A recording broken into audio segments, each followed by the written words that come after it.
Hello and welcome back to another Starting Out with Quantum Computing video. I'm your host Lloyd and I hope that I've got an exciting one for you. So it has been a while and I have been very busy, but I'm very glad to be making another podcast, article, video, whatever format you like to consume these things. We're back. So we're talking today about a development in the field of quantum computing, in the field of quantum chemistry, in the field of biology as well. There's quite a few intersections here. And this happened primarily last month, but I was so interested in it that I wanted to at least speak about it. It is indeed the research breakthrough by Cleveland Clinic, Riken and IBM, as they simulate a huge protein using quantum computing. So this was announced on the IBM blog just a couple of weeks ago, and it was submitted on arXiv days before that. A large team of researchers performed arguably the largest atomic simulation to date. And if you don't know what arXiv is, this is a paper archive, namely, by Cornell University.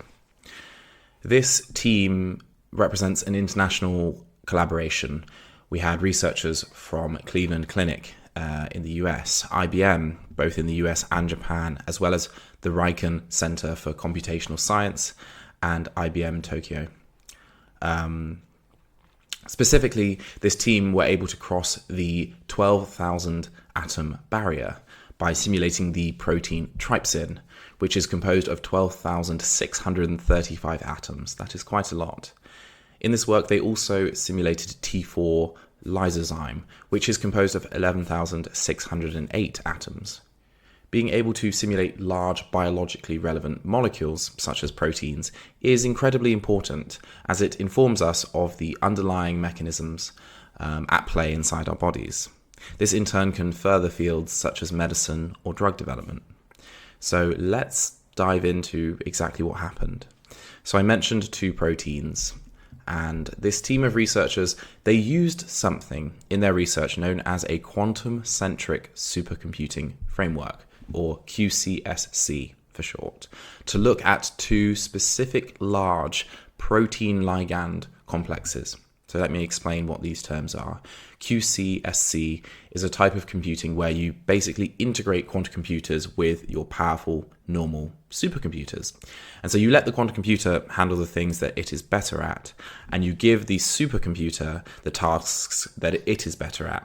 And this can sometimes give you incredible accuracy for certain tasks. And then you have the protein ligand complexes. Now, I'm not a medic, I'm not a doctor, but I can at least tell you that they are biological molecules formed when a protein binds with a much smaller molecule known as a ligand. And they are essential to life, these complexes, these protein ligand complexes, as they contribute to enzyme processes, our immune system, and the receptors in our bodies.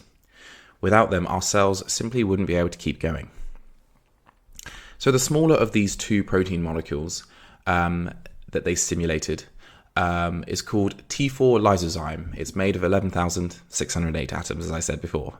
And although this isn't made in the human body or isn't produced in the human body, it is a protein that is used commonly in labs for studying cells and bacteria. It helps to break down bacterial cell walls and can be used to extract proteins and DNA. It's a very useful tool for any biologist. The second and larger of the two proteins is called trypsin, 12,635 atoms. And this protein is made in the human body and is essential for nutrient absorption and digestion. It is a digestive enzyme that is produced in the pancreas, and it binds to proteins to break them down into amino acids. We most certainly need it to function. The team chose these particularly large proteins probably to make a statement. They wanted to show that quantum computing could be used to study molecules that are large and relevant to current science. They also simulated the binding of these proteins as they were immersed in a liquid water solution, which makes these results much more realistic to the internal conditions of, say, the human body. So let's take a look at some of the details. So months before, in March this year, IBM and Cleveland Clinic had partnered to simulate a mini protein consisting of just 303 atoms using this same QCSC method. Now, with the addition of Riken's powerful supercomputers this time, the team have been able to probe molecules that are over 40 times larger than the work in March. They also claim their results boast a much larger accuracy than before, at least in some parts of the overall workflow. The two 156-qubit IBM Quantum Heron R2 processors, that's the name of IBM's quantum computers, employed quantum sampling. It's a process where the quantum computer generates the complex data over time.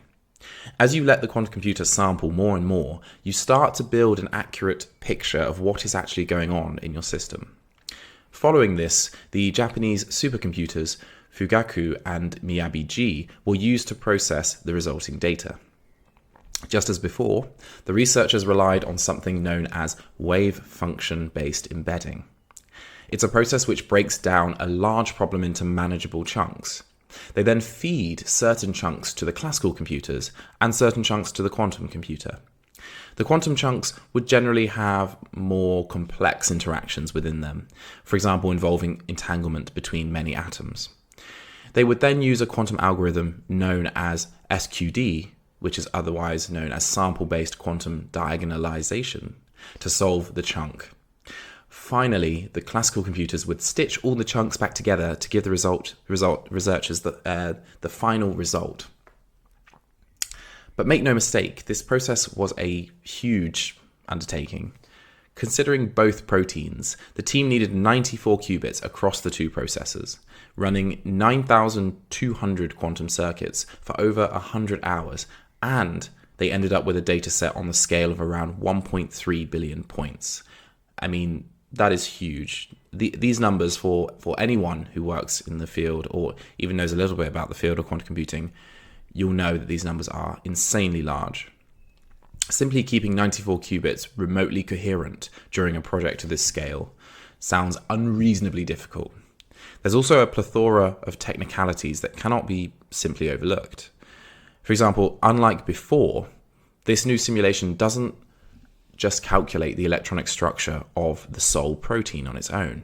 It also considers the protein binding to a ligand within a water solution. Equally, in the chunking process we talked about earlier, it's very unlikely you can just arbitrarily choose where to chunk. You need to understand exactly where is best to perform this sort of simplification, this chunking, such that you preserve the inherent physics or the chemistry of said molecule. There were also many obstacles that the team had to deal with. That method of breaking down a complex system into manageable chunks doesn't actually scale that well.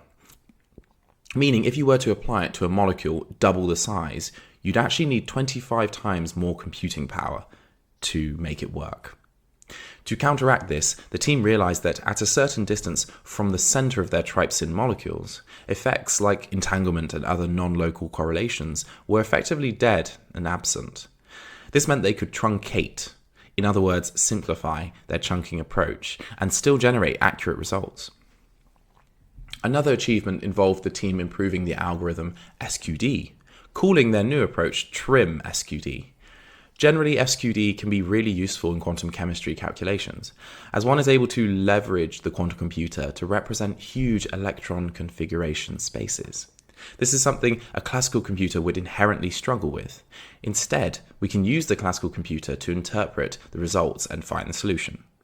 However, searching for the solution in these huge spaces can be like the old analogy of a needle and a haystack. TRIM SQD works a little bit better by breaking down the search area into smaller sub-areas. This in turn helps us to identify and filter the useful information from the junk. Oh, and by junk, I mean things such as decoherence, quantum noise, gate errors, these sort of things that create results that aren't expected. And so, if you want to learn more about that, I do have a very good article, I say so myself at least, on decoherence, noise, and all things faulty, the science behind what makes quantum computers fail. But let's talk about this result. So what does this result by IBM, by Riken, by Cleveland Clinic, what does it really mean? While this fusion of classical and quantum computation is rather elegant, in order to accurately and truly determine the electronic structure of a protein, we can't try to solve things in just a classical way.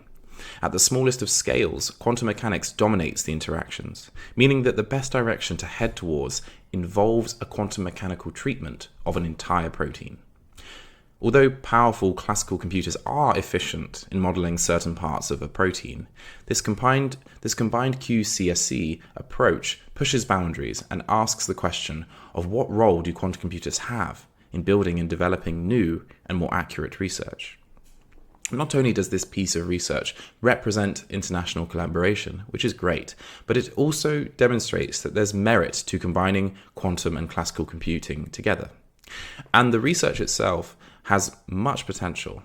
By pushing the limits of what biological molecules we can simulate, it means we can discover new complexes and develop new medicines, or study the mechanisms to complicated diseases. These are a few of many things that we can do.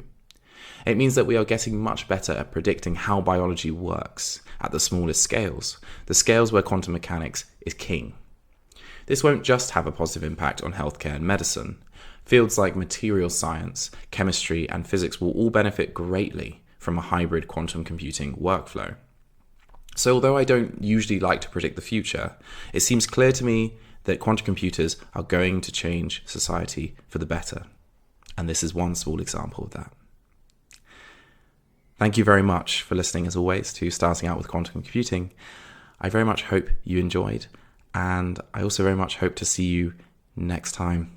And have a wonderful rest of your day. All right, bye-bye.